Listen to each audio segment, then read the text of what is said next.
নবীজি সাল্লাল্লাহু আলাইহি ওয়াসাল্লাম বলেন, আল কাইয়িসু মান দানা নাফসাহু ওয়া আমিলা লিমা বাদাল মাউত।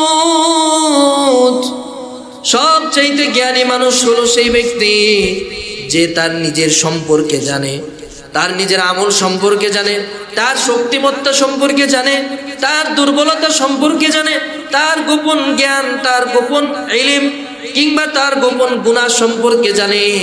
নিজের নফসটাকে যে চিনতে পারে, নফসের কুপ্রবৃত্তিটাকে যে জানতে পারে, নফসের খায়েশাত সম্পর্কে যে জানে, নিজের সম্পর্কে যে ভালো মতো জানে, ওই ব্যক্তিটা নবীজি বলেন হলো জ্ঞানী। ওই ব্যক্তিটাকে আল্লাহ তাআলা জ্ঞানী বলেন। নবীজি সাল্লাল্লাহু আলাইহি ওয়াসাল্লাম ওই ব্যক্তিটাকে জ্ঞানী বলেছেন। আর 2 নম্বরে যে ব্যক্তি দুনিয়ার এই হায়াতটাকে গনিমত মনে করে আখিরাতের জন্য আমল করে যায়, আল্লাহর নবী বলেন ওই ব্যক্তিটাই হলো সবচাইতে জ্ঞানী। এজন্য দুনিয়ার এই হায়াতটাকে গনিমত মনে করে আমল করতে হবে। দুনিয়ার জমিনে আপনার উপরে অনেক বিপদ আপদ আসবে, কিন্তু এই বিপদ আপদের মধ্যে আপনাকে উত্তীর্ণ হতে হবে। আপনার সন্তানটাকে আলেম বানানোর জন্য ফিকির করেন। হ্যাঁ, দুনিয়ার জমিনে আলেমদেরকে মানুষ মূল্যায়ন করে না, আলেমদেরকে মানুষ সম্মান করে না, আলেমদেরকে মানুষ টাকা পয়সা দিয়ে মূল্যায়ন করে না। আলেমদের দুনিয়ার মধ্যে টাকা পয়সা, সম্পদ, ধন সম্পদ কম, ঠিক আছে, কিন্তু দুনিয়ার জমিনে যদিও মানুষ তাদেরকে মূল্যায়ন না করে, দুনিয়ার জমিনে মানুষ তাদেরকে দাম না দেয়, কিন্তু আল্লাহ তাআলার কাছে একজন আলেমের মর্যাদা অনেক বেশি। আমরা মনে করি একজন আলেম মানে কি, বলছে মাদ্রাসা থেকে পড়াশোনা করছে, সারা জীবন মাদ্রাসায় ছিল, খুব কষ্টে দিন যাপন করছে, এখন মসজিদে চাকরি করে, মাদ্রাসায় চাকরি করে, 10-15 হাজার টাকা বেতন পায়, এদের জীবন এখানে সীমাবদ্ধ। এটা আমরা মনে করি, মনে করাটাই স্বাভাবিক। চারিদিকে আলেমদেরকে এমনি অবমূল্যায়ন করা হয় বিভিন্ন জায়গায়। এই যে এখন দেখেন বিভিন্ন জায়গায় দেখা যায় মাদ্রাসা বন্ধের একটা প্রোপাগান্ডা শুরু হয়েছে। কেন? মাদ্রাসার মধ্যে ছাত্রদেরকে নাকি মারধর করা হয়। হ্যাঁ, মাদ্রাসার মধ্যে কিছু মাদ্রাসা আছে প্রয়োজনের তুলনায় বেশি মারধর করা হয়, শাসন করা হয়, কিন্তু স্কুল কলেজে কি শাসন নাই? কথা বলেন, স্কুল কলেজে নাই? এখানে আপনারা যারা শিক্ষিত আছেন, হাই এডুকেটেড পারসন যারা আছেন, আপনারা কি স্কুলে কোনোদিন স্যারের বেতের বাড়ি খান নাই? আপনারা অবশ্যই খাইছেন। শাসন ব্যতীত কোনো ছাত্র কোনোদিন ভালো হতে পারে না, তবে সেটা একটা লিমিটেশনের পর্যায়ে থাকতে হয়। একটা শাসন ব্যতীত এক ক্ষেত যদি তার মধ্যে হাল চাষ না করা হয়, ক্ষেত যদি ভয় পায় যে আমার উপরে হাল চাষ করলে গরু দিয়া, লাঙ্গল দিয়ে, কোদাল দিয়ে কোবাইলে আমি কষ্ট পাবো, ওই ক্ষেত কোনোদিন ফসল উৎপন্ন করতে পারে না। তেমনি একজন ছাত্রকে যদি শাসন করা না হয়, ওই ছাত্র কোনোদিন আদর্শ ছাত্রে পরিণত হতে পারে না, সে কোনোদিন সোনালী মানুষে পরিণত হতে পারবে না। কিন্তু শাসন করার একটা সীমাবদ্ধতা রয়েছে, সেটা মেনে চলা উচিত। কিন্তু এখন যেমন ভাবে একেবারে সার্বিকভাবে মাদ্রাসা বন্ধের জন্য বিভিন্ন জায়গায় মাদ্রাসা ছাত্রদেরকে মারধর করা, এই ধরনের বিষয়গুলো দেখানো হচ্ছে, এটা মূলত একটা সূক্ষ্ম ষড়যন্ত্র বলে আমি মনে করি। মারধর করা অবশ্যই অন্যায়ের কাজ, অবশ্যই শাসনের একটা নির্দিষ্ট নিয়ম রয়েছে, কানুন রয়েছে, সেভাবে শাসন করতে হবে, কিন্তু ঢালাওভাবে সমস্ত মাদ্রাসাগুলোকে অভিযোগ দেওয়া উচিত নয়।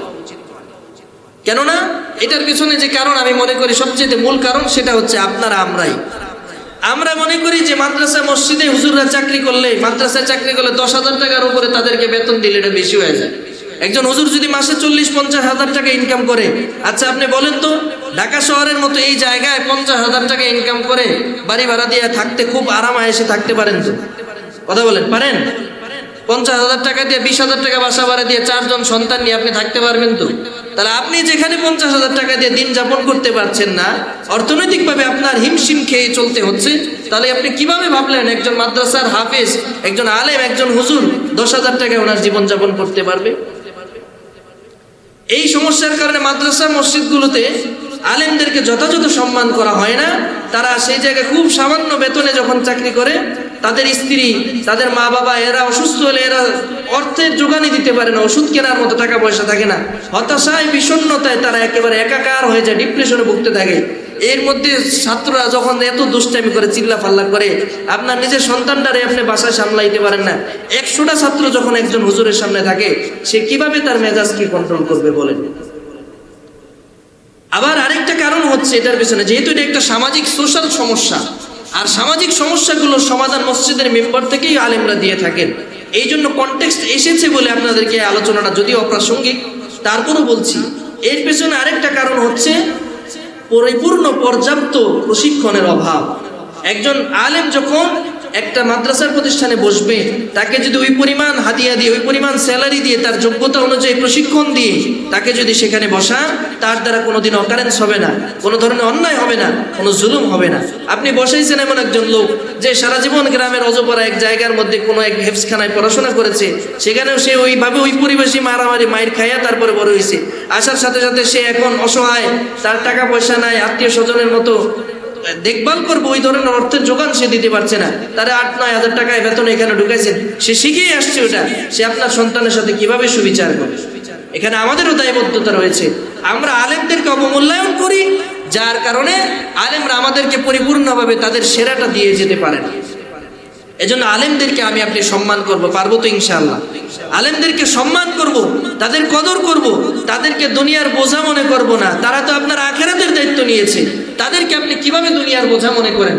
যে আলেম 12 বছর, 14 বছর, 15 বছর তার জীবনের একেবারে কৈশোর সময় থেকে, শিশুকাল থেকে সে একেবারে যুবক বয়স পর্যন্ত আপনার জন্য সে দিন শিখলো, কোরআন শিখলো, হাদিস শিখলো, আপনাকে শেখালো, আপনার আখিরাতের দায়িত্ব নিল, আপনার ইমামতির দায়িত্ব নিল, আপনার খেতাবতের দায়িত্ব নিল, আপনার মসজিদে যিনি আজান দিচ্ছেন, আপনার মাদ্রাসার প্রিন্সিপালের দায়িত্ব যিনি পালন করছেন, এই আলেমকে আপনি মাত্র 10-11 হাজার টাকার চাকর মনে করেন, এটা সবচাইতে নিকৃষ্টতম চিন্তা ভাবনা। এই চিন্তা ভাবনা বদলাতে হবে। আলেমদেরকে সম্মান করতে হবে, মর্যাদা দিতে হবে, সামাজিকভাবে তাদেরকে ওঠার মতো সুযোগ করে দিতে হবে, পর্যাপ্ত প্রশিক্ষণের ব্যবস্থা করতে হবে। যোগ্যতা অনুযায়ী তাদেরকে যদি মূল্যায়ন করেন, তারাও দেখবেন আপনার সাথে আপনার দুনিয়ার দায়িত্বতেও তারা পারদর্শী হয়ে আখিরাতের দায়িত্ব তো তারা নিয়েছে, দুনিয়ার জমিনে আপনাকে তারা তাদের সেরাটা উপস্থাপন করতে পারে। আল্লাহ তাআলা আমাকে আপনাকে সকলকে সহি বুঝ দান করুন, সকলে বলি আমিন। বাবা রাগ করলেন না তো? কেউ রাগ করেছেন? এটা যদিও অপ্রাসঙ্গিক কথাটা, কিন্তু তারপরও বললাম এই কারণে যে এখন বর্তমানে মাদ্রাসাগুলোর বিরুদ্ধে একটা প্রোপাগান্ডা ছড়িয়ে যাচ্ছে যে মাদ্রাসাগুলো বন্ধ করে দেওয়া দরকার। আমি আল্লাহ তাআলার নামে হলফ করে বলতে পারি, যদি বাংলাদেশের মধ্যে মাদ্রাসাগুলো যদি বন্ধ হয়ে যায়, এই রাস্তাঘাটের মধ্যে জেনা ব্যভিচার ছড়াবে। কথা বলেন ঠিক কিনা? রাস্তাঘাটের মধ্যে ওপেন ফ্রি মিক্সিং হবে। এই আলেমরা এই জেনার বিরুদ্ধে, ব্যভিচারের বিরুদ্ধে, এই সন্ত্রাসবাদের বিরুদ্ধে, মানুষের অপকর্মের বিরুদ্ধে আলেমরা সবার আগে কথা বলে, কলম ধরে, এই মসজিদের মেম্বারগুলো থেকে আওয়াজ তোলে। এরপরে মানুষ এর থেকে সচেতন হয়, মানুষ এর থেকে শিক্ষা গ্রহণ করে এটার বিরুদ্ধে অ্যাকশন নিতে পারে। তাহলে যারা মনে করেন আলেমরা হচ্ছে জাতির বোঝা, তাদের এই চিন্তাধারা ভুল না সঠিক? কথা বলেন, সঠিক না ভুল? ভুল। এজন্য আলেমদেরকে আমরা মূল্যায়ন করব, পারবো তো ইনশাআল্লাহ? পারবো তো ইনশাআল্লাহ? আলেমদের সাথে থাকবেন তো ইনশাআল্লাহ? থাকবেন তো ইনশাআল্লাহ? মাদ্রাসা মসজিদগুলোর মধ্যে পর্যাপ্ত মনিটরিং এর ব্যবস্থা করেন, করে আপনারা সেখানে আপনারা তদারকি করেন, সেখানে যান, আপনি মাদ্রাসায় ঘুরেন, সেখানে গিয়ে দিন শিখেন, সময় দেন, ওস্তাদের সাথে ভালো মন্দ কথাবার্তা বলেন, তাকে প্রয়োজনে সে তার বেতন কেমন, তার হাদিয়া কেমন, সেটা আপনি খোঁজ নেন, তাকে কিছু হাদিয়া দেন, তার সাথে কথা বলেন। সারাদিন 18, 20, 22 ঘন্টা একটা শিক্ষক যখন ডিউটি করে, তার মাথা মন মেজাজ এমনি খারাপ থাকে, সে কিভাবে তার সেরাটা সেখানে দিবে? এজন্য পর্যাপ্ত মনিটরিং এর ব্যবস্থা করে সেই জায়গাগুলোর মধ্যে কাজ করা দরকার। আমাদেরও এই চিন্তাধারা থেকে বেরিয়ে আসা দরকার যে মাদ্রাসা মানেই হচ্ছে 10,000 টাকা বেতনে চাকরি করবে, মসজিদ মানেই হচ্ছে 15,000 টাকা বেতনে চাকরি করবে, আর আমাদেরকে ফ্রি সার্ভিসই দিয়ে যাবে। এই চিন্তাধারা করা যাবে? আল্লাহ তাআলা যেন আমাকে আপনাকে সহি বুঝ দান করুন, সকলে বলি আমিন। আল্লাহ রাব্বুল আলামিনের দরবারে অসংখ্য অগণিত শুকর এবং সুজুদ যে মহান রব্বুল আলামিন আমাদেরকে মুহররম মাসের পরবর্তী মাস সফর মাসের এক জুমায় আল্লাহ তাআলার পবিত্র ঘর মসজিদে এসে সালাতুল জুমা আদায় করার মতো তৌফিক দিয়েছেন। এজন্য আমরা সকলে আলহামদুলিল্লাহ আল্লাহর শুকরিয়া আদায় করি। আজকে সফর মাসের 9 তারিখ। এই সফর মাসের গুরুত্ব এবং তাৎপর্য নিয়ে আলোচনা করার প্রয়োজনীয়তা রয়েছে, তথাপি এছাড়াও আরো কিছু গুরুত্বপূর্ণ বিষয় আমাদের সামনে উপবিষ্ট হয়েছে। আমরা এই বছরের প্রতিটা মাসের প্রতিটা দিনকে আমরা সমান গুরুত্ব দিয়ে আল্লাহ তাআলার ইবাদত বন্দেগী করার জন্য চেষ্টা করব। আল্লাহ তাআলা যেন আমাদেরকে সেই তৌফিক নসিব করেন, সকলে বলি আমিন। সম্মানিত হাজিরিন, যে বিষয় নিয়ে আপনাদের সামনে আলোচনা করতে চাচ্ছি সেই বিষয়টা আমাদের ইবাদতের সাথে সম্পৃক্ত। একটা মানুষের জীবনের মূল উদ্দেশ্য, মূল লক্ষ্য, মূল টার্গেট, মূল গোল হওয়ার প্রয়োজন হচ্ছে, তার জীবনের মূল টার্গেট হওয়া উচিত হচ্ছে আল্লাহ তাআলার ইবাদত বন্দেগী করা। বান্দা হিসেবে আল্লাহর ইবাদত করবে, এটাই হচ্ছে স্বাভাবিক। কেননা আল্লাহ তাআলা পৃথিবীর মধ্যে বান্দাকে তার ইবাদত করার জন্য পাঠিয়েছেন এবং বান্দাকে আল্লাহ তাআলা ইবাদত করার মতো সে যোগ্যতাও দান করেছেন। যাদেরকে আল্লাহ তাআলা মেধা এবং বুদ্ধি দান করেন নাই, তারা পর্যন্ত আল্লাহর ইবাদত করে। মানুষ ব্যতীত অন্যান্য যে মাখলুক রয়েছে, এই মাখলুকরা আল্লাহ তাআলার ইবাদত বন্দেগী করে, তাসবিহ পড়ে, কিন্তু তাদেরকে আল্লাহ তাআলা মানুষের তুলনায় একেবারে সামান্য মেধা এবং বুদ্ধি দান করেছে। কিন্তু মানুষকে আল্লাহ তাআলা ব্যাপক মেধা এবং বুদ্ধি দিয়ে আল্লাহ তাআলা পৃথিবীর জমিনে পাঠিয়েছে। আল্লাহ তাআলা বান্দাকে এই পৃথিবীর জমিনের যে হায়াতটা রয়েছে, এই হায়াতটা বান্দার জন্য পরীক্ষা আকারে দিয়েছে এবং বান্দাকে নির্দিষ্ট মেধা এবং বুদ্ধি দিয়েছেন। বান্দা এই মেধা এবং বুদ্ধি প্রয়োগ করে আল্লাহ তাআলার ইবাদত বন্দেগী করে আল্লাহর নৈকট্য অর্জন করতে পারে এবং পরকালে জান্নাত পেতে পারে। বলেন সুবহানাল্লাহ। পক্ষান্তরে বান্দা যদি নিজের মেধা এবং বুদ্ধিকে অপচয় করে, অপব্যয় করে, আজাগায় কুজাগায় ব্যবহার করে, যদি এটার মিসইউজ করে, এটার অপপ্রয়োগ করে, এটার যথাযথ ব্যবহার না করে, যথাযথ ক্ষেত্রে যথাযথ ব্যবহার করে, এটার যথাযথ মূল্যায়ন না করে, এই বান্দাকে আল্লাহ তাআলা জান্নাতের পরিবর্তে আল্লাহর জাহান্নামের মধ্যে পতিত করেন, নিক্ষেপ করেন। বলেন নাউযুবিল্লাহ।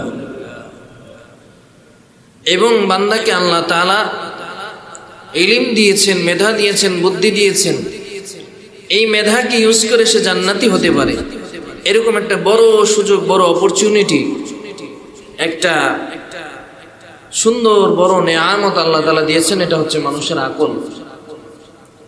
মানুষের তুলনায় যদি অন্য কোনো স্বাভাবিক জীবজন্তুর যদি আকল মানুষের তুলনায় বেশি হতো বা মানুষের সমপরিমাণ হতো, তাহলে মানুষ আশরাফুল মাখলুকাত হতো না। উদাহরণস্বরূপ, একজন গরুর শরীরে যে শক্তি রয়েছে, একজন মানুষের তুলনায় 10 গুণ বেশি শক্তি রয়েছে।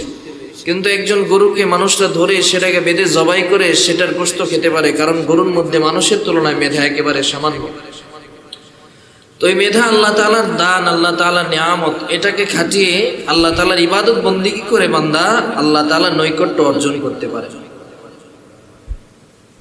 সব ইলম আল্লাহ তাআলা বান্দাকে দান করলেও কিছু ইলম আল্লাহ তাআলা বান্দাকে দান করেন নাই।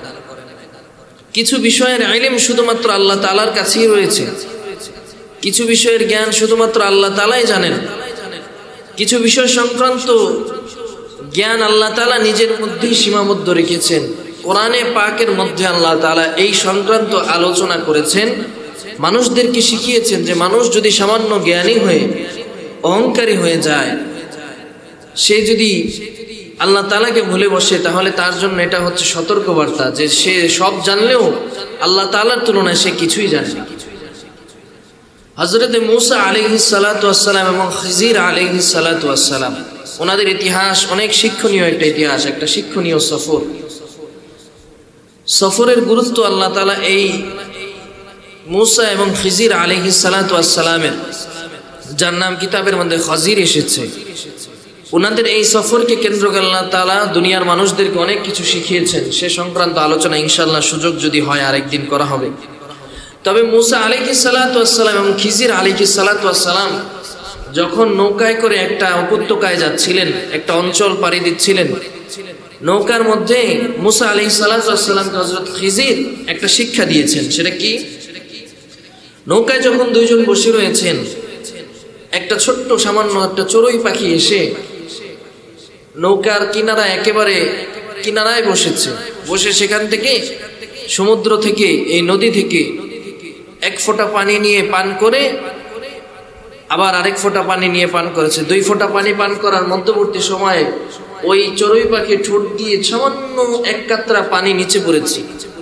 খিজির আলাইহিস সালাতু ওয়াস সালাম মূসা আলাইহিস সালামকে বোঝালেন যে, মূসা, এই যে দেখেন, এই পাখিটা সামান্য 1 ফোঁটা পানি পান করেছে, তন্মধ্যে সামান্য 1 কাতরা পানি তার ঠোঁট বেয়ে বেয়ে নিচে নৌকার কাঠের উপরে পড়েছে।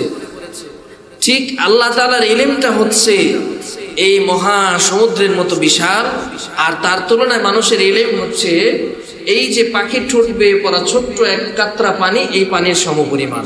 আল্লাহর ইলমের বিশালতা বোঝাতে গিয়ে তিনি এই উদাহরণটা টেনেছিলেন। তো আল্লাহ তাআলার ইলম, আল্লাহ তাআলার হিকমাহ, আল্লাহ তাআলার জ্ঞান এটা অসীম, কিন্তু বান্দাকে আল্লাহ তাআলা নির্দিষ্ট কিছু জ্ঞান দিয়েছেন, যে জ্ঞানের বশবর্তীতে, জ্ঞানের সাহায্যে বান্দা চাইলে আল্লাহ তাআলার বানানো বিশাল জান্নাতের মালিক হতে পারে।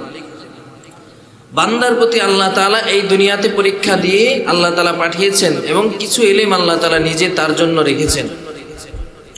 আল্লাহ তাআলা সেই কথাটাই কোরআনে কারীমের সূরা লোকমান, হযরত লোকমান আলাইহিস সালামের নামে একটা স্বতন্ত্র সূরা আল্লাহ দিয়েছেন। এই সূরার মধ্যে আল্লাহ তাআলা বলেন, সূরা লোকমানের মধ্যে আল্লাহ তাআলা বলেন, ইন্নাল্লাহা ইনদাহু ইলমুস সাআ ওয়া ইউনাজ্জিলুল গায়স ওয়া ইয়া'লামু মা ফিল আরহাম ওয়া মা তাদরি নাফসুম মাযা তাকসিবু গাদা وما تدري نفس بأي أرض تموت إن الله عليم خبير। আল্লাহ তাআলা এই আয়াতে কারিমার মধ্যে 5টা বিষয়ের ইলম সংক্রান্ত বিষয় আল্লাহ তাআলা বান্দাকে জানিয়েছেন। আল্লাহ তাআলা বলেন, 5টা জিনিসের ইলম আমি আল্লাহ ছাড়া কারো কাছে নাই। 5টা জিনিসের ইলম আল্লাহ ছাড়া কারো কাছে নাই। এই 5টা জিনিসের ইলম, এই 5টা জিনিস কি কি, এখান থেকে আজকে আমাদের আলোচনার টপিক। এখান থেকে আমরা শিখবো যে কোনো একটা বিষয়ে যে বান্দার জন্য আল্লাহ তাআলা এই 5টা বিষয় বলার পেছনে মূল হিকমা কি, মূল রহস্য কি, এটা আমি আপনি আজকে একটু জানার চেষ্টা করব ইনশাআল্লাহ। আল্লাহ তাআলা বলেন, ইন্নাল্লাহা ইনদাহু ইলমুস সাআ। এই আয়াতে কারিমার প্রথম অংশ হচ্ছে, নিশ্চয়ই আল্লাহ তাআলা জানেন কিয়ামত কবে হবে। কিয়ামত কবে হবে এটা আল্লাহ ছাড়া দুনিয়ার কেউ জানে? কথা বলেন, জানে? স্বয়ং রাসূল আরবি সাল্লাল্লাহু আলাইহি ওয়াসাল্লামও এ ব্যাপারে জানতেন না। হযরত জিবরাইল আলাইহিস সালাম একদিন রাসূলের কাছে এসেছেন মানব আকৃতিতে, এসে বলে, আখবিরনি আনিস সাআ ইয়া রাসূলুল্লাহ ইয়া হাবিবাল্লাহ। ওগো আল্লাহর নবী, ওগো দো জাহানের বাদশা, ওগো পয়গম্বর, আপনি আমাকে জানায় দেন কিয়ামত কখন হবে। জিবরাইল আলাইহিস সালাতু ওয়াস সালাম নবীজিকে বললেন, আখবিরনি আনিস সাআ। ওগো নবীজি, কিয়ামত কখন হবে? নবীজি সাল্লাল্লাহু আলাইহি ওয়াসাল্লাম জিবরাইল আলাইহিস সালাতু ওয়াস সালামের প্রশ্ন শুনে বলে, মাল মাসউলু আনহা বিআ'লামা মিনাস সাইল। ও ভাই জিবরাইল, এই যে বিষয়ে তুমি আমাকে জিজ্ঞেস করেছো, এই বিষয়ে তুমি হলা প্রশ্নকারী আর আমি হলাম জবাবদাতা। যে বিষয়ে তুমি প্রশ্ন করেছো, এই প্রশ্নকারীর জ্ঞান যতটুকু, প্রশ্নকারী যতটুকু জানেন, উত্তরদাতা প্রশ্নকারীর চাইতে বেশি জানেন না। তার মানে নবীজি বললেন, বোঝাতে চাইলেন, তুমি যেই বিষয়ে প্রশ্ন করেছো এই সংক্রান্ত বিষয়টা যেমন তুমিও জানো না, তোমার ইলমের মধ্যে নাই, তেমনি ভাবে আমি মুহাম্মাদুর রাসূলুল্লাহ সাল্লাল্লাহু আলাইহি ওয়াসাল্লামের ইলমের মধ্যেও নাই। অর্থাৎ তুমি যতটুকু জানো আমি অতটুকু জানি। কিয়ামত কখন হবে এই সংক্রান্ত ইলম আমি মুহাম্মাদুর রাসূলুল্লাহ সাল্লাল্লাহু আলাইহি ওয়াসাল্লামেরও নাই। নবীজির কাছে যেহেতু এই সংক্রান্ত ইলম নাই, দুনিয়ার কোনো মানুষের পক্ষে জানা সম্ভব নয় কিয়ামত কখন হবে। আল্লাহ তাআলা কোরআনের মধ্যে এই কথাটাই ডিক্লারেশনের মাধ্যমে জানিয়েছেন। আল্লাহ বলেন, ইন্নাল্লাহা ইনদাহু ইলমুস সাআ। নিশ্চয়ই কিয়ামত কখন হবে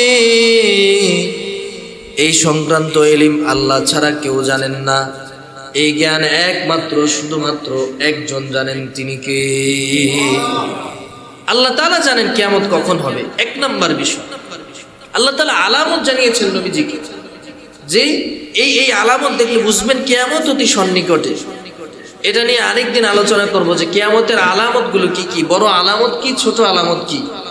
প্রায় 40টা আলামত সংক্রান্ত একটা হাদিস রয়েছে এবং কিছু আলোচনা রয়েছে, তাত্ত্বিক আলোচনা রয়েছে। ইনশাআল্লাহ আল্লাহ তাআলা যদি হায়াতের মধ্যে বরকত দেন, আপনাদেরকে যদি শোনানোর মতো তৌফিক দেন, ইনশাআল্লাহ শোনাবো। আলামত বলেছেন, আলামতে সুগরা, আলামতে কুবরা।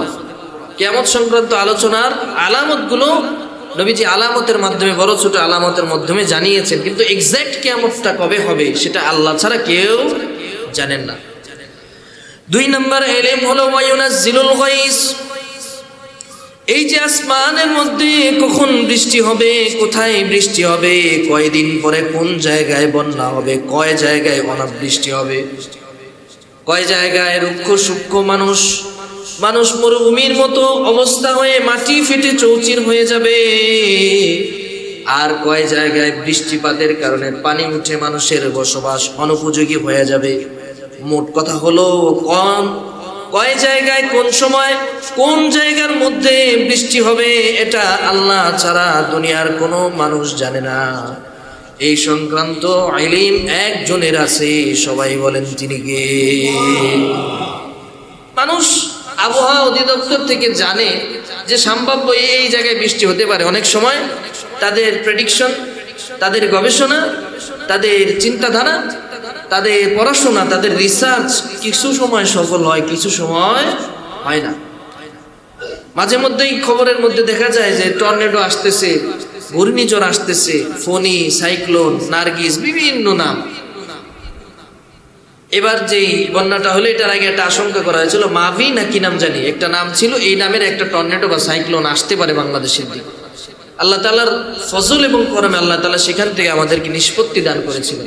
তারা একটা প্রেডিকশন করে, কিন্তু এক্সাক্ট কোথায় বৃষ্টি হবে, কখন হবে, এই সংক্রান্ত ইলম তাদেরও নাই, একজনের আছে, তিনি কে? আল্লাহ।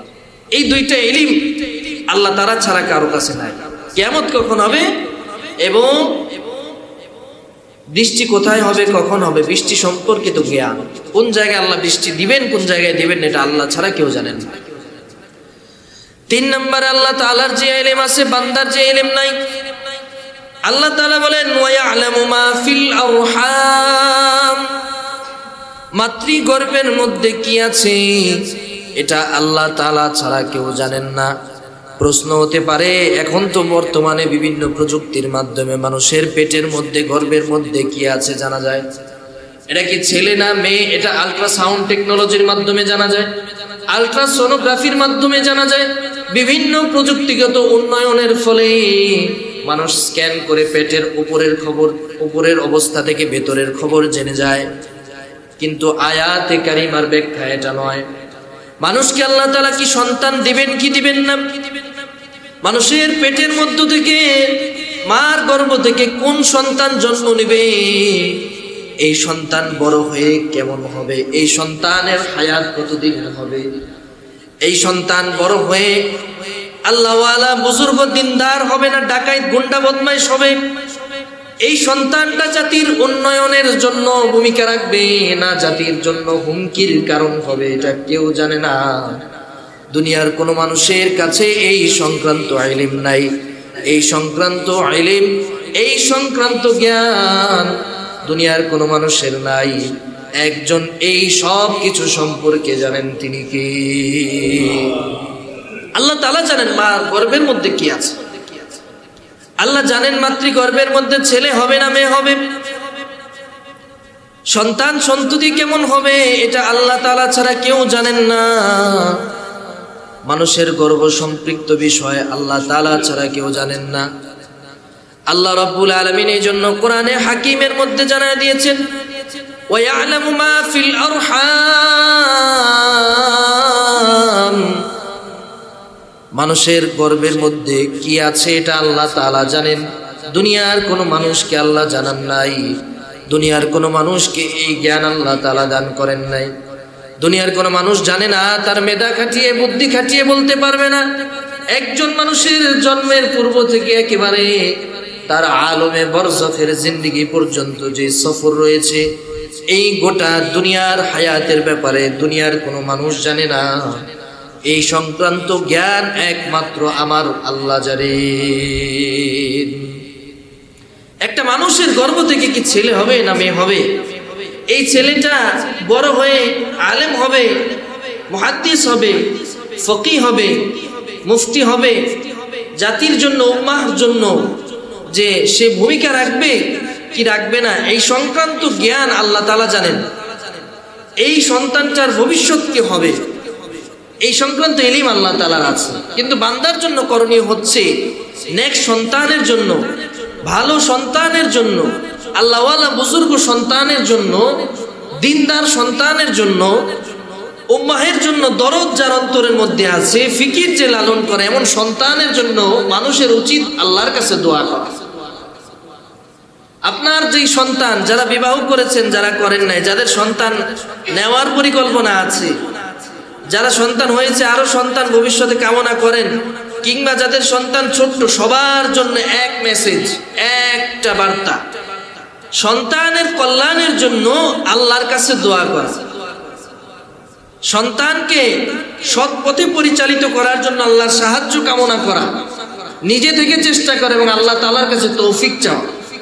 আমাদের কাছে মাঝে মধ্যে বিভিন্ন মানুষজন আসে যে হুজুর আমার ছেলেটার জন্য দোয়া করবেন, আমার মেয়েটার জন্য দোয়া করবেন, আমার স্ত্রীর, আমার সন্তান, আমার আহাল পরিবারের জন্য আমার জন্য দোয়া করবেন। কেন? আমি চাই আমার সন্তানটা যেন একজন দিনদার মানুষ হোক, আমি চাই আমার সন্তানটা যেন একজন আল্লাহওয়ালা হোক, আমি চাই আমার সন্তানটা যেন একজন কোরআনের হাফেজ হোক, একজন আলেম হোক, একজন মুহাদ্দিস হোক, একজন ফকিহ হোক, একজন আল্লামা হোক, একজন শাইখুল হাদিস হোক। এরকম মানুষ আমাদের কাছে বলে। এটাকে আমরা ইতিবাচক দৃষ্টিভঙ্গিতে দেখতে পারি। কেননা যেই বাবার, যেই অভিভাবকের অন্তরের মধ্যে সন্তানের জন্য, সন্তানের ভালো হওয়ার জন্য, সন্তান যেন একজন ভালো দিনদার মানুষ যেন মানুষে যেন পরিণত হয়, যে বাবার অন্তরের ভিতরে এই দরদ রয়েছে, এই বাবাকে আমরা ইতিবাচক দৃষ্টিভঙ্গিতে দেখতে পারি। যে বাবার মধ্যে কল্যাণকামিতা রয়েছে, এই বাবাটা আদর্শ একজন অভিভাবক। পক্ষান্তরে যাদের সন্তানরা উল্টাপাল্টা করে, যাদের সন্তানরা সমাজের মধ্যে বিশৃঙ্খলা করে, যাদের সন্তানরা সমাজের মানুষদেরকে কষ্ট দেয়, একটা বিবাহে শাদীর অনুষ্ঠানের মধ্যে ডেক সেট বাজায়, আতশবাজি করে আশেপাশে মানুষের ঘুম নষ্ট করে, অসুস্থ মানুষদেরকে কষ্ট দেয়, এতে বাবা মা যদি বিরূপ সামান্য, একেবারে সামান্যতম ন্যূনতম যদি কুণ্ঠাবোধ না করে, বাবা মা যদি এতে বাধা না দেয়, তাহলে ওই বাবা মাকে, ওই অভিভাবককে কোনোদিন আদর্শ অভিভাবক বলা যায় না। কিছু বললে বলে যে হুজুর এই মাত্র অল্প বয়সের পোলাবাইন মানুষ একটু একটু দুষ্টামি করবেই, এটা একটু স্বাভাবিকভাবে দেখলেই তো হয় না। যে সন্তান আজকে পটকা হাতে নিয়েছে, আতশবাজি হাতে নিয়েছে, ডেক সেট বাজায় যে গান বাদ্য করে চারপাশে মানুষের কষ্টের কারণ সে যদি চিন্তা না করে, যে আজকে এই আতশ হাতে নিয়েছে, পটাকা হাতে নিয়েছে, আগামীকালকে সে ককটেল হাতে নেবে। কথা বলেন ঠিক কিনা? সন্তানকে পরিচালনা করা এটা অভিভাবকের জন্য দায়িত্ব। এজন্য নেক্সট সন্তানের জন্য, সন্তানকে দিনদার বানানোর জন্য মা বাবার অন্তরের মধ্যে দরদ থাকা চাই, মা বাবার অন্তরের মধ্যে ফিকির থাকা চাই, মা বাবার অন্তরের মধ্যে একটা দুঃখ থাকা চাই, একটা কষ্ট থাকা চাই, যে আমার সন্তানটা যদি ভালো পথে পরিচালিত করতে না পারি, এই সন্তানটা যদি গুমরা হয়ে যায়, এই সন্তানটা যদি বিপদগামী হয়ে যায়, কাল কিয়ামতের ময়দানে আল্লাহ তাআলার দরবারে আমাকে জবাব দিতে হবে।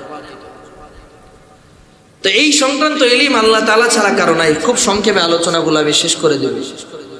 যে মাতৃগর্ভের মধ্যে কি রয়েছে এবং তার জিন্দেগি কেমন ভাবে সে জীবন যাপন করবে, তার জিন্দেগিটা কিভাবে অতিক্রম করবে, এটা আল্লাহ তাআলা ছাড়া কেউ জানেন না। কিন্তু অভিভাবক হিসেবে আমাদের দায়িত্ব এবং কর্তব্য হচ্ছে আল্লাহ তাআলার এই বিধানের উপরে আমরা নিজেদের সবচাইতে একেবারে সর্বোচ্চ চেষ্টাটা করব। আল্লাহ তাআলার কাছে আমরা দোয়া করব, সন্তানকে ভালো পথে পরিচালনা করার জন্য চেষ্টা করব। 4 নাম্বার পয়েন্ট হচ্ছে ওয়ামা তাদরি নাফসুম মাযা তাকসিবু গাদা। বান্দার জন্য আগামীকাল, ইন ফিউচার কি রয়েছে, ভবিষ্যৎ বান্দা কিভাবে অতিক্রম করবে, এটা আল্লাহ ছাড়া কেউ জানেন না। আগে এক সময় দেখতাম বিভিন্ন জায়গায় মানুষ বলতো যে এই আন্টি যার কাছে পাবেন, একটা আন্টি নিলে সে আপনার অতীত বর্তমান ভবিষ্যৎ সব বলে দিতে পারবে। এরকম মানুষের কাছে গিয়ে, গণকের কাছে গিয়ে মানুষ নিজেদের ভবিষ্যৎ সম্পর্কে জানতে চাইতো। এই সংক্রান্ত ইলম কোনো মানুষকে আল্লাহ তাআলা দেন নাই। স্বয়ং রাসূল করিম সাল্লাল্লাহু আলাইহি ওয়াসাল্লামকে আল্লাহ তাআলা এই গায়েবের ইলম, অদৃশ্যের ইলম, ভবিষ্যৎ সংক্রান্ত ইলম আল্লাহ তাআলা দেন নাই। তাহলে মানুষ কিভাবে সে সম্পর্কে জানে? যারা এগুলো করে এরা হলো নিছক ভণ্ড এবং প্রতারক। কথা বলেন ঠিক কিনা? মুসলমান ভাইয়েরা আমার, আল্লাহ তাআলা বান্দার ভবিষ্যৎ সম্পর্কে জানেন। বান্দা কিভাবে তার সামনের দিনগুলো অতিক্রম করবে এই সংক্রান্ত ইলম আল্লাহ জানেন। বান্দার তকদীরের মধ্যে, তার রিজিকের মধ্যে, তার ভাগ্যের মধ্যে কি রয়েছে এটা বান্দা জানে না। এই সংক্রান্ত ইলম আল্লাহ তাআলার কাছে রয়েছে। আল্লাহ তাআলা জানেন তোমার উপরে কি আসবে। আজকে তুমি ভালো আছো, ভালো একটা অবস্থানে আছো, তোমার অহংকার আর দাম্ভিকতার কোনো শেষ নাই, কোনো শেষ হয় না। তুমি রাস্তাঘাটে মানুষের সাথে খারাপ আচরণ করো, মানুষের সাথে তুমি খারাপ আচরণ করো, অন্যায়মূলক আচরণ করো। আজকে তোমার টাকা পয়সা, অর্থ সম্পদের কোনো অভাব নাই, এই জন্য মানুষের সাথে তুমি খারাপ আচরণ করো, মন্দ আচরণ করো। কিন্তু তুমি জানো না কালকে তোমার জন্য কি অপেক্ষা করছে। হতে পারে এমন, আজকে তুমি 100 কোটি টাকার মালিক, রাতের বেলা, রাত যখন সমস্ত মানুষগুলা যখন ঘুমায়, হঠাৎ করে তোমার কারখানার মধ্যে অগ্নি স্ফুলিঙ্গ লেগে আগুন ধরে একেবারে সব জ্বলে পুড়ে ছারখার হয়ে গিয়েছে। অথবা এমনও হতে পারে তুমি 1 কোটি টাকার মালিক, কোনো একটা কারণে ব্যবসায় তুমি লস করে তোমার সমস্ত টাকা পয়সা হারিয়ে একেবারে দেউলিয়া হয়ে পথের ফকির হয়ে বসেছো। এজন্য মানুষ জানে না আগামী কালকে তার জন্য কি অপেক্ষা করছে, তার জন্য কোন অবস্থা অপেক্ষা করছে। দুনিয়ার কোনো মানুষ জানে না, একজন এই সম্পর্কে জানেন, তিনি কে? মানুষের জন্য আগামীকাল ভবিষ্যৎ কি হবে এটা মানুষ জানে না, আল্লাহ তাআলা। আল্লাহ তাআলা এই সংক্রান্ত বিষয় জানেন।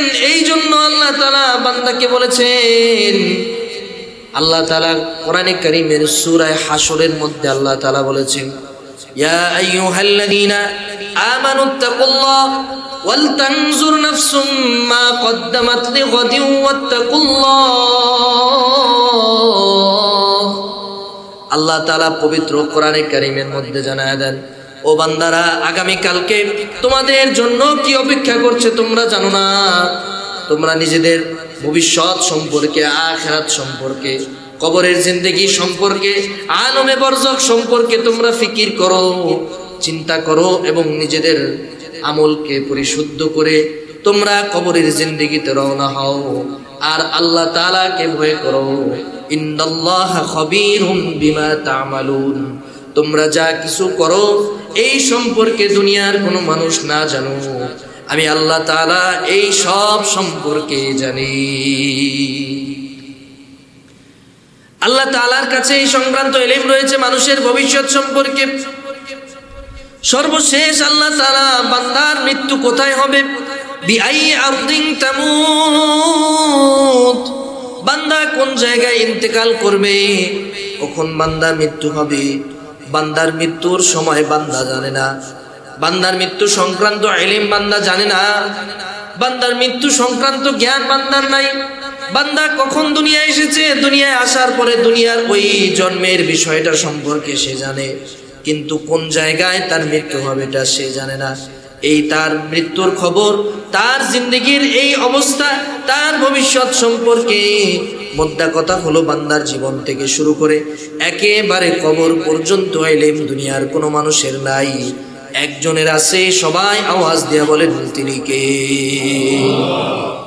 বান্দা কোন জায়গায় মৃত্যুবরণ করবে এই সংক্রান্ত ইলম বান্দার কাছে নাই। আছে কার কাছে বলেন? কার কাছে আছে? আল্লাহর কাছে আছে।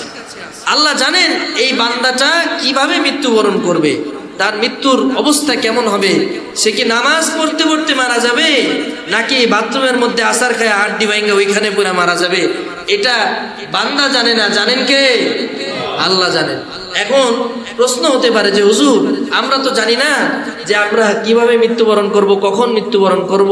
তাহলে আমরা যে ভালো মৃত্যু যদি পেতে চাই তাহলে আমাদের জন্য করণীয় কি? একেবারে সহজ ফর্মুলা। ভালো মৃত্যু পেতে হলে ভালো জিন্দেগি আগে বসর করতে হবে। আগে ভালো হয়ে বাঁচেন, তাহলে সেটা ভালো হয়ে মরার চিন্তা করতে পারবে। সারা জীবন মদ গাজার আড্ডায় পড়ে থাকতেন, আপনি কি মসজিদে মারা যাবেন? কথা বলেন, মসজিদে বসে মারা যাবেন? কোশ্চিনকালেও সম্ভব নয়, কোশ্চিনকালেও সম্ভব নয়। আপনি যদি সারা জীবন আমল করে আপনার জীবন যাপন করেন, অতিবাহিত করেন, তাহলে আপনি আমল করা অবস্থায় আপনার ইন্তেকাল হবে। আর যদি আপনি সারা জীবন চুরি করতে গিয়া, মদ গাজার আড্ডাখানায় গিয়া, জুয়ার আড্ডায় গিয়া চা বিড়ি সিগারেট সারাদিন দোকানে পয়রা পয়রা খাইতেন, আপনি মরবেন ওই বিড়ি খেয়ে ঘরে যায় কাশতে কাশতে মারা যাবেন। কথা বলেন ঠিক কিনা? এমন নজির কি নাই? এমন নজির কি নাই? বান্দার মৃত্যু সংক্রান্ত ইলম আল্লাহ তাআলা জানেন, কেননা আল্লাহ তাআলা বান্দাকে এই সংক্রান্ত ইলম দেন নাই, এই সংক্রান্ত ইলম আল্লাহ তাআলা নিজের কাছে রেখেছেন। কোরআনে কারীমের 29 নম্বর পারা সূরা মুলকের মধ্যে আল্লাহ তাআলা একেবারে শুরুতে জানায় দেন, আল্লাযী খালাকাল মাউতা ওয়াল হায়াতা লিয়াবলুয়াকুম আইয়ুকুম আহসানু আমালা। আল্লাহ তাআলা হচ্ছেন সেই রব, যে রব বান্দার জীবন এবং মৃত্যুকে সৃষ্টি করেছেন। সম্মানিত হাজিরিন, আল্লাহ তাআলা বান্দার এই সংক্রান্ত ইলম সম্পর্কে জানেন। বান্দা কি কোথায় মারা যাবে, কখন মারা যাবে, বান্দার এই মৃত্যু সংক্রান্ত ইলম আল্লাহ তাআলা ছাড়া কেউ জানে নাই। 5টা জিনিসের ইলম আল্লাহ তাআলার কাছে আছে।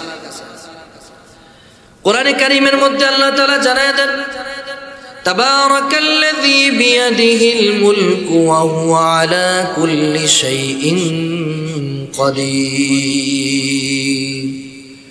বরকতময় সেই সত্তা, সুমহান সেই সত্তা, যার হাতে সব কিছুর ক্ষমতা রয়েছে, যার হাতে সব কিছুর রাজত্ব রয়েছে, যার হাতে সব কিছুর একাধিপত্য রয়েছে।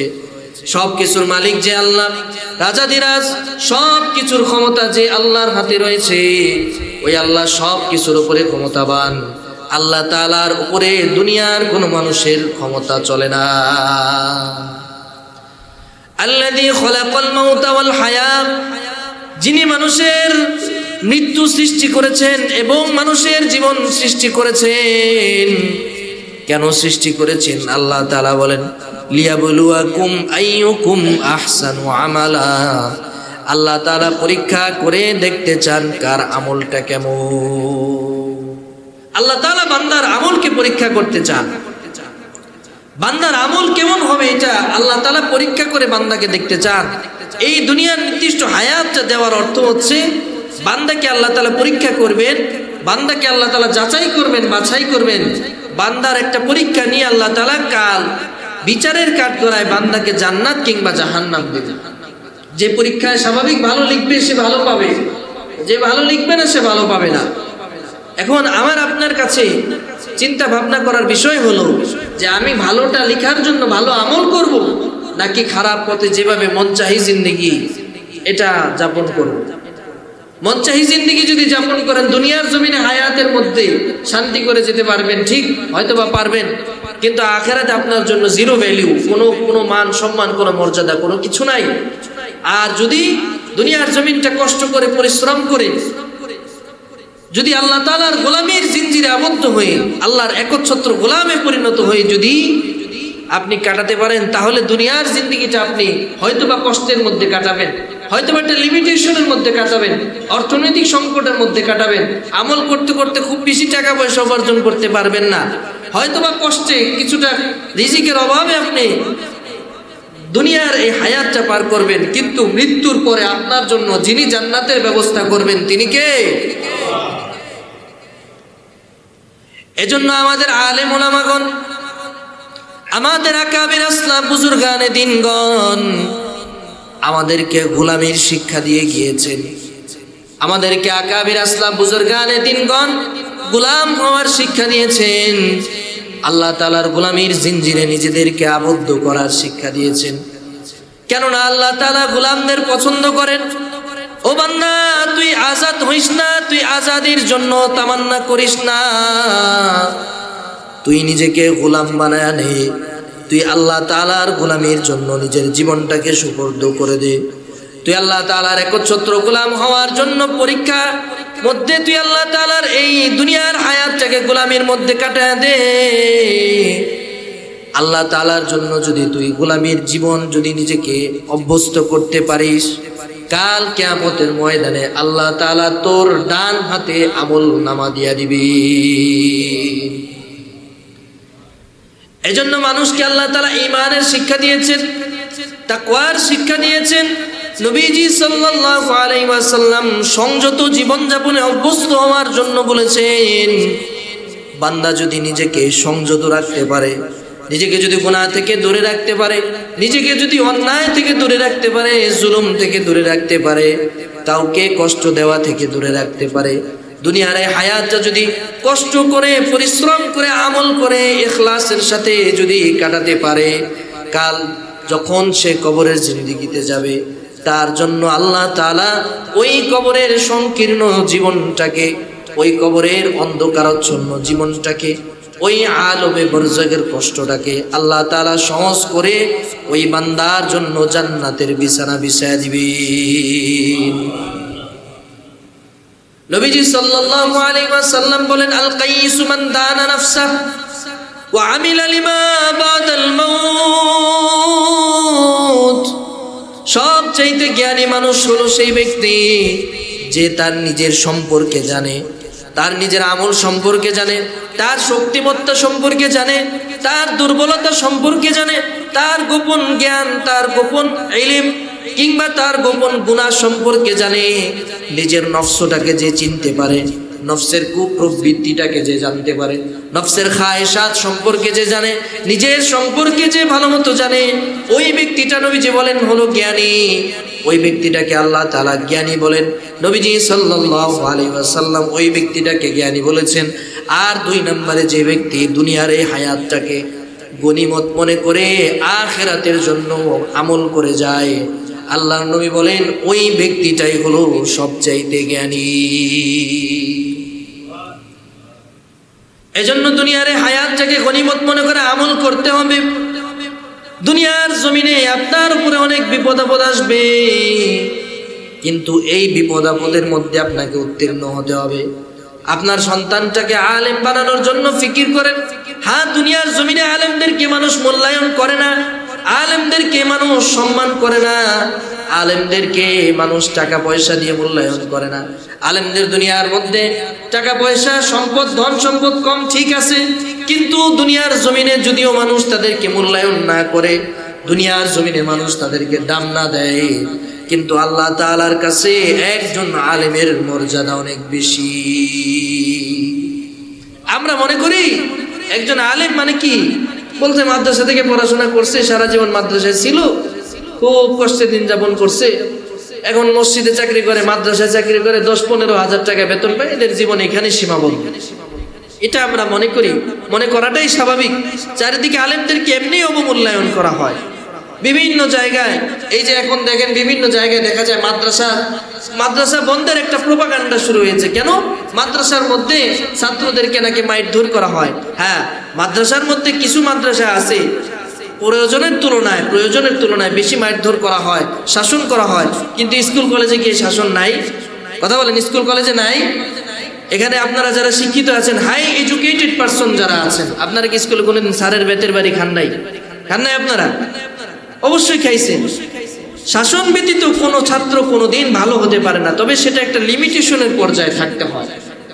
একটা শাসন ব্যতীত এক ক্ষেত যদি তার মধ্যে হাল চাষ না করা হয়, ক্ষেত যদি ভয় পায় যে আমার উপরে হাল চাষ করলে গরু দিয়া, লাঙ্গল দিয়ে, কোদাল দিয়ে কোবাইলে আমি কষ্ট পাবো, ওই ক্ষেত কোনোদিন ফসল উৎপন্ন করতে পারে না।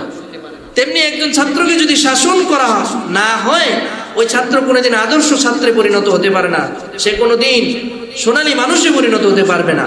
কিন্তু শাসন করার একটা সীমাবদ্ধতা রয়েছে, সেটা মেনে চলা উচিত। কিন্তু এখন যেমন ভাবে একেবারে সার্বিকভাবে মাদ্রাসা বন্ধের জন্য বিভিন্ন জায়গায় মাদ্রাসা ছাত্রদেরকে মারধর করা, এই ধরনের বিষয়গুলো দেখানো হচ্ছে, এটা মূলত একটা সূক্ষ্ম ষড়যন্ত্র বলে আমি মনে করি। মারধর করা অবশ্যই অন্যায়ের কাজ, অবশ্যই শাসনের একটা নির্দিষ্ট নিয়ম রয়েছে, কানুন রয়েছে, সেভাবে শাসন করতে হবে, কিন্তু ঢালাওভাবে সমস্ত মাদ্রাসাগুলোকে অভিযোগ দেওয়া উচিত নয়। কেননা এটার পেছনে যে কারণ আমি মনে করি সবচেয়ে মূল কারণ, সেটা হচ্ছে আমরাই আমরা মনে করি যে মাদ্রাসা মসজিদে হুজুররা চাকরি করলে, মাদ্রাসায় চাকরি করলে 10,000 টাকার উপরে তাদেরকে বেতন দিলে এটা বেশি হয়ে যায়। একজন হুজুর যদি মাসে 40-50 হাজার টাকা ইনকাম করে, আচ্ছা আপনি বলেন তো ঢাকা শহরের মতো এই জায়গায় 50,000 টাকা ইনকাম করে বাড়ি ভাড়া দিয়ে থাকতে খুব আরামায় এসে থাকতে পারেন তো? কথা বলেন, পারেন? 50,000 টাকা দিয়ে 20,000 টাকা বাসা ভাড়া দিয়ে 4 জন সন্তান নিয়ে আপনি থাকতে পারবেন তো? তাহলে আপনি যেখানে 50,000 টাকা দিয়ে দিন যাপন করতে পারছেন না, অর্থনৈতিকভাবে আপনার হিমশিম খেয়ে চলতে হচ্ছে, তাহলে আপনি কিভাবে ভাবলেন একজন মাদ্রাসার হাফেজ, একজন আলেম, একজন হুজুর 10,000 টাকায় ওনার জীবন যাপন করতে পারবে? এই সমস্যার কারণে মাদ্রাসা মসজিদগুলোতে আলেমদেরকে যথাযথ সম্মান করা হয় না। তারা সেই জায়গায় খুব সামান্য বেতনে যখন চাকরি করে, তাদের স্ত্রী, তাদের মা বাবা এরা অসুস্থ হলে এরা অর্থের যোগানই দিতে পারে না, ওষুধ কেনার মতো টাকা পয়সা থাকে না, হতাশায় বিষণ্ণতায় তারা একেবারে একাকার হয়ে যায়, ডিপ্রেশনে ভুগতে থাকে।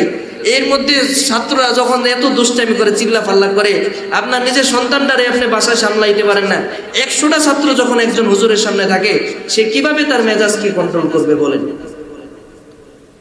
আবার আরেকটা কারণ হচ্ছে এটার পেছনে, যেহেতু এটা একটা সামাজিক সোশ্যাল সমস্যা, আর সামাজিক সমস্যাগুলোর সমাধান মসজিদের মেম্বার থেকেই আলেমরা দিয়ে থাকেন।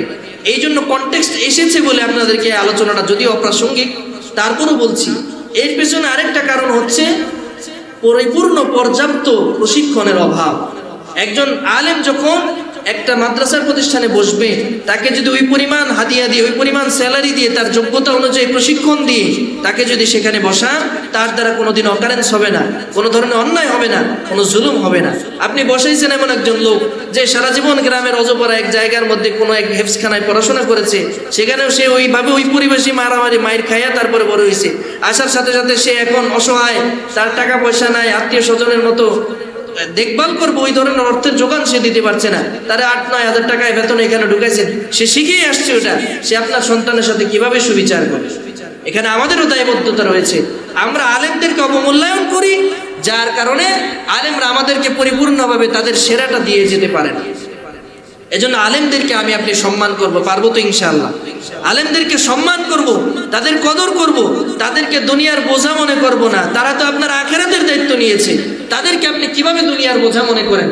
যে আলেম 12 বছর, 14 বছর, 15 বছর তার জীবনের একেবারে কৈশোর সময় থেকে, শিশুকাল থেকে সে একেবারে যুবক বয়স পর্যন্ত আপনার জন্য সে দিন শিখলো, কোরআন শিখলো, হাদিস শিখলো, আপনাকে শেখালো, আপনার আখিরাতের দায়িত্ব নিল, আপনার ইমামতের দায়িত্ব নিল, আপনার খেতাবতের দায়িত্ব নিল, আপনার মসজিদে যিনি আজান দিচ্ছেন, আপনার মাদ্রাসার প্রিন্সিপালের দায়িত্ব যিনি পালন করছেন, এই আলেমকে আপনি মাত্র 10-11 হাজার টাকার চাকর মনে করেন, এটা সবচাইতে নিকৃষ্টতম চিন্তা ভাবনা।